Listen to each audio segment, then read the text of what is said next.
Oke, banyak ya testimoni dari para penjual daring di seluruh wilayah di Indonesia. Dan untuk membahasnya kami sudah terhubung lewat Zoom dengan Deputi Direktur Center for Indonesia Taxation Analysis, Ruben Huta Barat. Selamat malam Pak Ruben. Selamat malam Mbak Vini. Baik, sehat ya Pak ya? Sudah siap ya untuk membahas yang lagi viral ini? Pastinya, terima kasih. Siap, ini bahasan tentang akumulasi pajak ya yang dihasilkan dari penjualan daring dan jumlahnya ini kemarin bikin penjual sama temennya shock. Tapi ini mungkin sekalian buat pengingat untuk tidak hanya para penjual, tapi juga kita semuanya yang masih awam nih tentang bagaimana sih Pak Ruben cara kerja pajak penjualan secara daring ini?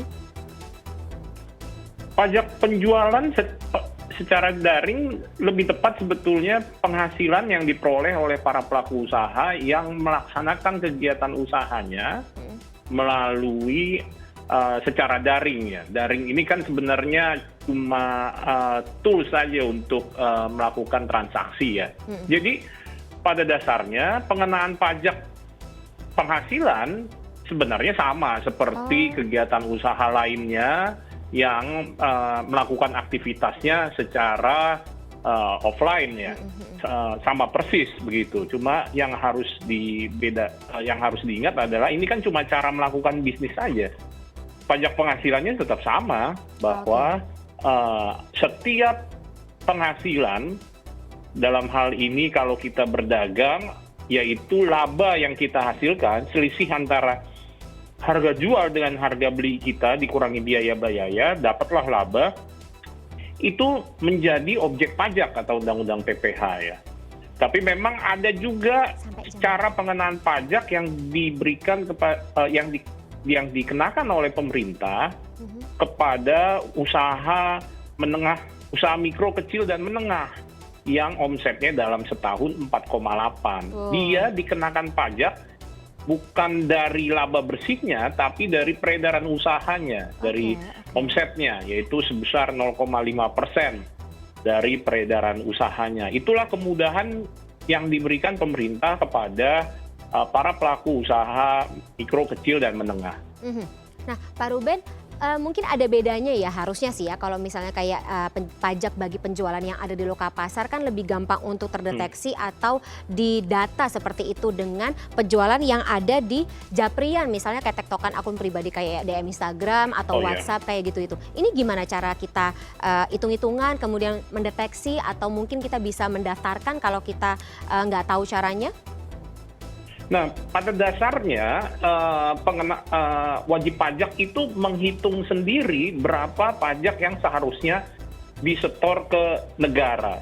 Jadi pengenaan pajak di Indonesia menganut sistem self-assessment. Wajib pajak itulah yang menghitung sendiri berapa pajak yang harus dibayar ke negara. Namun, untuk kemudian dilaporkan di dalam SPT ya. Namun, kalau ternyata memang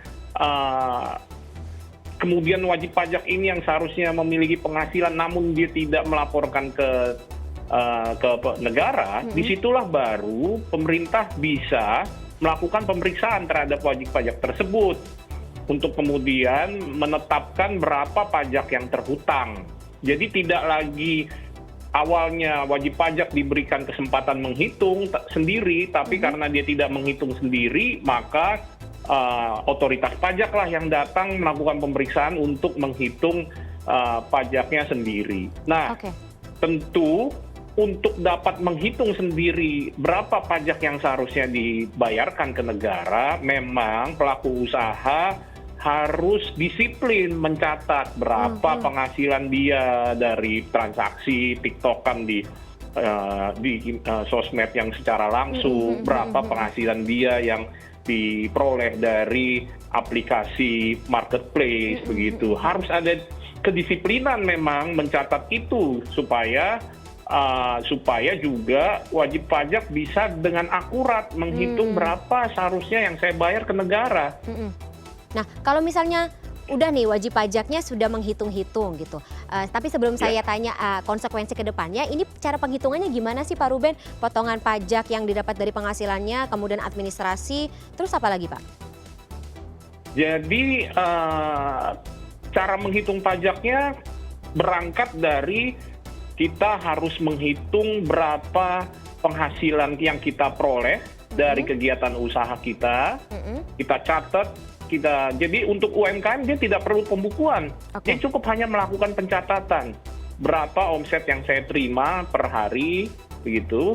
Kalau UMKM dapat omsetnya setiap dalam 1 tahun, dalam 1 bulan itu dikalikan 0,5 dia harus bayar 0,5% dia harus bayar setiap bulan.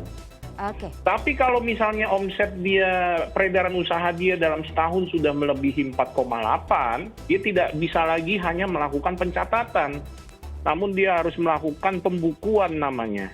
Di situ dia harus melakukan pembukuan yang merekam berapa penghasilannya dan juga berapa biayanya. Untuk akhirnya didapatlah penghasilan dikurangi biaya sama dengan laba. Laba itulah yang dikenakan pajak dengan mengalihkan tarif. Kalau dia orang pribadi sampai dengan 50 juta, 5%, 50 juta sampai 100 juta, 10%, dan seterusnya. Sampai nanti lapisan tarif yang tertinggi, kalau berdasarkan Undang-Undang Harmonisasi Pajak, peraturan perpajakan, dia bisa sampai 35%.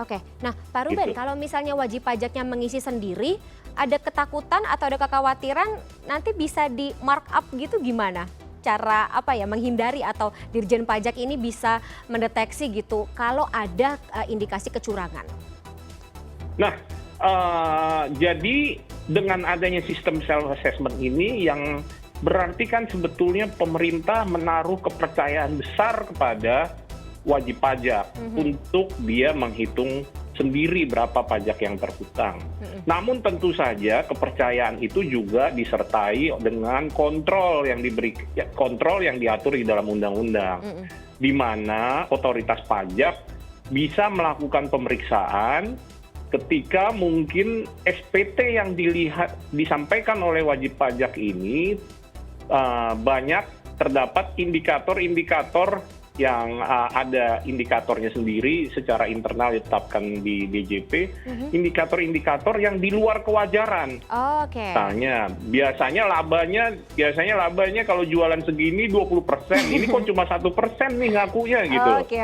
Labanya di bawah rata-rata. Nah, memang otoritas pajak memiliki alat kontrol seperti itu, walaupun prinsip utamanya adalah kepercayaan awalnya diberikan penuh kepada wajib pajak. Jadi jangan coba-coba menyalahgunakan kepercayaan tersebut ya, Pak Ruben. Iya, betul Mbak. Baik, semoga dengan ini semuanya semakin terinformasikan ya, tidak hanya dari sisi penjual tapi juga sisi customer, sama-sama kita mengerti ini adalah kewajiban bersama sebagai wajib pajak di negara Indonesia. Jangan sampai ada lagi yang kecolongan dan tadi ya jangan sampai ada yang curang ya masukin datanya seperti itu. Pak Ruben Huta Barat, terima kasih sekali atas waktunya bersama kami di CNN Indonesia Connected malam hari ini. Sehat selalu. Terima kasih. Sampai jumpa. Terima kasih. Selamat malam.